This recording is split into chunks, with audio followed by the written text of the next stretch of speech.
आप में से कुछ लोगों को पहले से जानने का, मिलने का अवसर मुझे मिलता रहा है। गुरुद्वारों में जाना,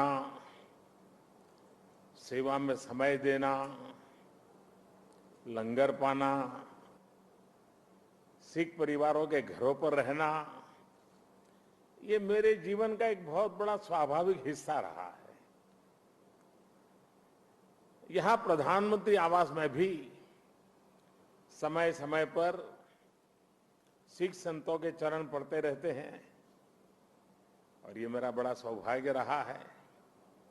उनकी संगत का सौभाग्य मुझे अक्सर मिलता रहता है। भाइयों और बहनों, जब मैं किसी विदेश यात्रा पर जाता हूं तो वहां भी जब सिख समाज के साथियों से मिलता हूं तो मन गर्व से भर उठता है। 2015 की मेरी कनाडा यात्रा आप में से कई लोगों को याद होगा और दल्ला जी तो मैं मुख्यमंत्री नहीं था तब से जानता हूं। ये कनाडा के लिए 4 दशकों में किसी भारतीय प्रधानमंत्री की पहली स्टैंड एलोन बायलैटरल विजिट थी और मैं केवल ओटावा और टोरंटो ही नहीं गया था। मुझे याद है तब मैंने कहा था कि मैं वैंकूवर जाऊंगा और मैं वहां जाना चाहता हूं। मैं वहां गया, गुरुद्वारा खालसा दीवान में मुझे माथा टेकने का सौभाग्य मिला। संगत के सदस्यों से बहुत अच्छी बातें हुई। इसी तरह 2016 में जब मैं ईरान गया तो वहां भी तेहरान में भाई गंगा सिंह सभा गुरुद्वारा जाने का मुझे सौभाग्य मिला। मेरे जीवन का एक और अविस्मरणीय क्षण फ्रांस में 9 अप्रैल इंडियन मेमोरियल की मेरी यात्रा भी है। ये मेमोरियल विश्व युद्ध के समय भारतीय सैनिकों के बलिदान के लिए उन्हें श्रद्धांजलि देता है और इनमें भी एक बड़ी संख्या हमारे सिख भाइयों की थी। यह अनुभव इस बात का उदाहरण है कि कैसे हमारे सिख समाज ने भारत और दूसरे देशों के रिश्तों की एक मजबूत कड़ी बनने का काम किया है। मेरा सौभाग्य है कि आज मुझे इस कड़ी को और मजबूत करने का अवसर मिला है और मैं इसके लिए हर संभव प्रयास भी करता रहता हूं। साथियों, हमारे गुरुओं ने हमें साहस और सेवा की सीख दी है। दुनिया के अलग अलग हिस्सों में बिना किसी संसाधन के हमारे भारत के लोग गए और अपने श्रम से सफलता के मुकाम हासिल किए। यही स्पिरिट आज नए भारत की स्पिरिट बन गई है। नया भारत नए आयामों को छू रहा है, पूरी दुनिया पर अपनी छाप छोड़ रहा है। कोरोना महामारी का एक कालखंड इसका सबसे बड़ा उदाहरण है। महामारी की शुरुआत में पुरानी सोच वाले लोग भारत को लेकर चिंताएं जाहिर कर रहे थे। हर कोई कुछ न कुछ कहता रहता था, लेकिन अब लोग भारत का उदाहरण देकर के दुनिया को बताते हैं कि देखिए भारत ने ऐसा किया है। पहले क्या कहा जा रहा था कि भारत की इतनी बड़ी आबादी, भारत को कहां से वैक्सीन मिलेगी, कैसे लोगों का जीवन बचेगा।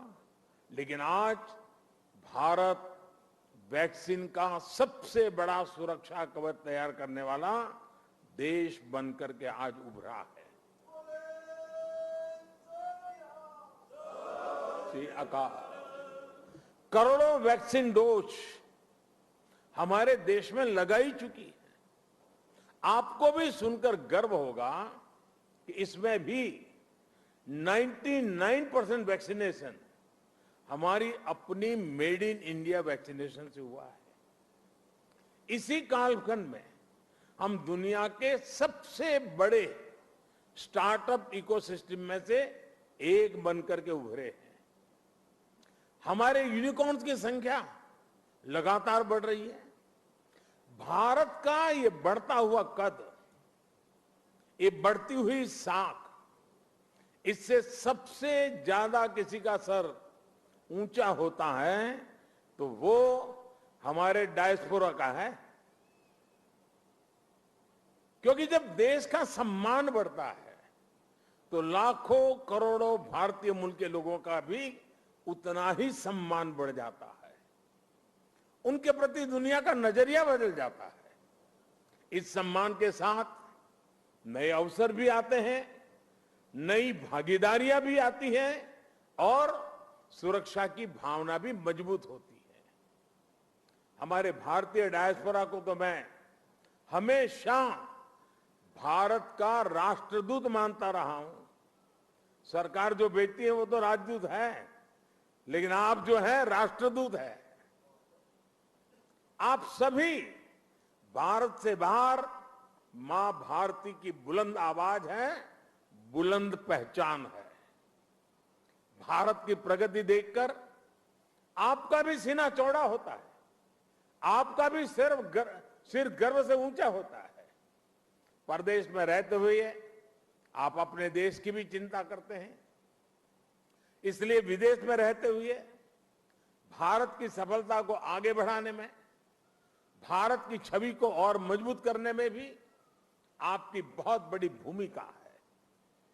हम दुनिया में कहीं भी रहे, इंडिया फर्स्ट, राष्ट्र प्रथम हमारी पहली आस्था होनी चाहिए। साथियों, हमारे सभी 10 गुरुओं ने राष्ट्र को सबसे ऊपर रखकर भारत को एक सूत्र में पिरोया था। गुरु नानक देव जी ने पूरे राष्ट्र की चेतना को जगाया था, पूरे राष्ट्र को अंधकार से निकालकर प्रकाश की राह दिखाई थी। हमारे गुरुओं ने पूरब से पश्चिम, उत्तर से दक्षिण पूरे भारत की यात्राएं की। हर कहीं पर भी जाइए उनकी निशानियां हैं, उनकी प्रेरणाएं हैं, उनके लिए आस्था है। पंजाब में गुरुद्वारा हरमंदिर साहिब जी से लेकर उत्तराखंड में गुरुद्वारा हेमकुंड साहिब तक, महाराष्ट्र में गुरुद्वारा हुजूर साहिब से लेकर हिमाचल में गुरुद्वारा पांटा साहिब तक, बिहार में तख्त श्री पटना साहिब से लेकर गुजरात के कच्छ से गुरुद्वारा लखपत सिंह साहिब तक हमारे गुरुओं ने लोगों को प्रेरणा दी, अपनी चरण रथ से इस भूमि को पवित्र किया। इसलिए सिख परंपरा वास्तव में एक भारत श्रेष्ठ भारत की जीवंत परंपरा है।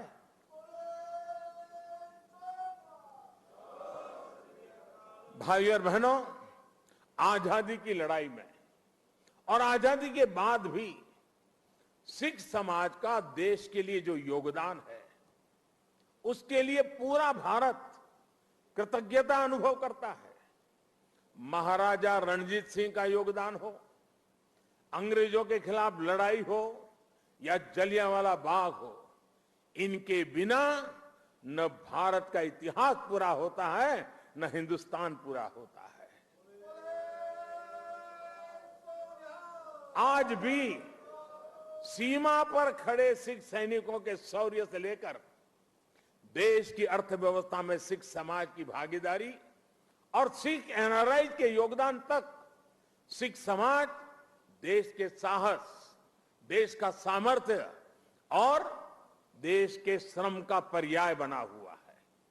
साथियों, आजादी का अमृत महोत्सव हमारे स्वतंत्रता संग्राम के साथ साथ हमारी संस्कृति और विरासत को सेलिब्रेट करने का भी अवसर है, क्योंकि आजादी के लिए भारत का संघर्ष केवल एक सीमित कालखंड की घटना नहीं है।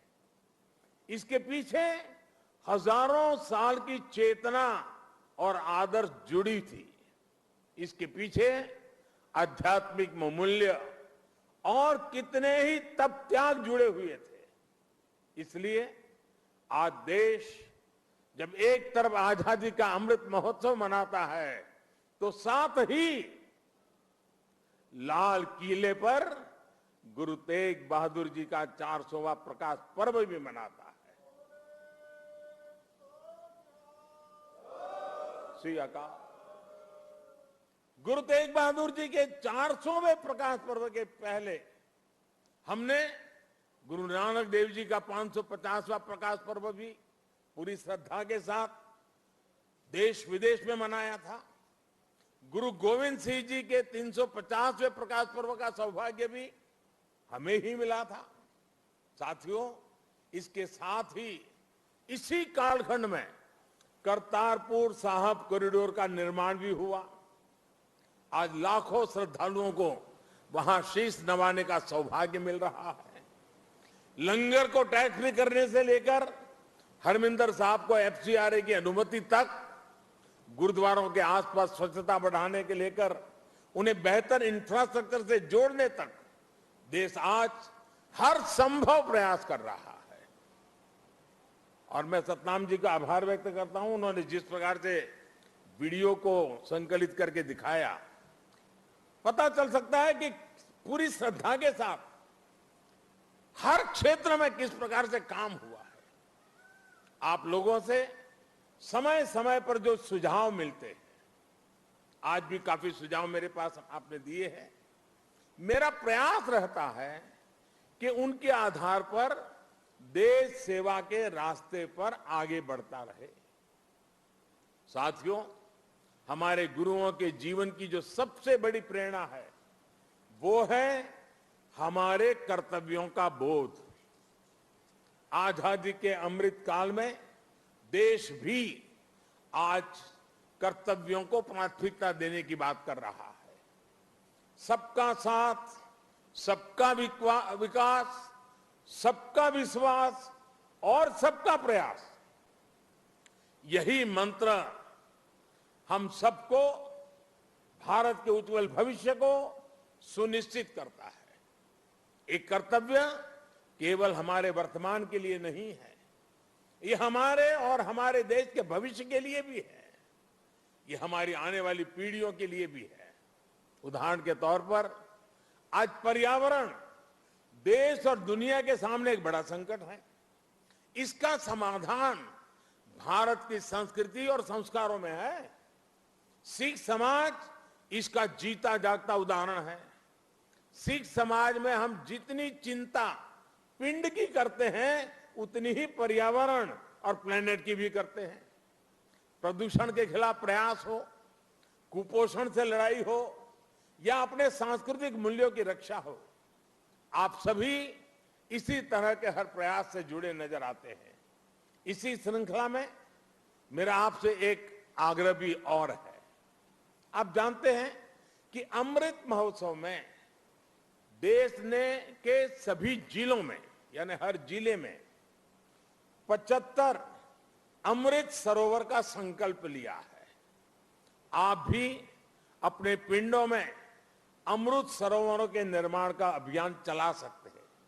साथियों, हमारे गुरुओं ने हमें आत्मसम्मान और मानव जीवन के गौरव का जो पाठ पढ़ाया, उसका भी प्रभाव हमें हर सिख के जीवन में दिखता है। आजादी के अमृत काल में यही देश का भी संकल्प है। हमें आत्मनिर्भर बनना है। गरीब से गरीब व्यक्ति का जीवन बेहतर करना है। इन सब प्रयासों में आप सभी की सक्रिय भागीदारी होना और आप सबका सक्रिय योगदान होना बहुत अनिवार्य और आवश्यक है।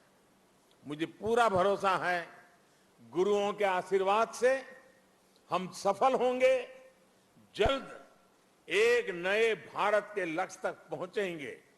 इसी संकल्प के साथ आप सभी को मैं बहुत बहुत धन्यवाद देता हूं।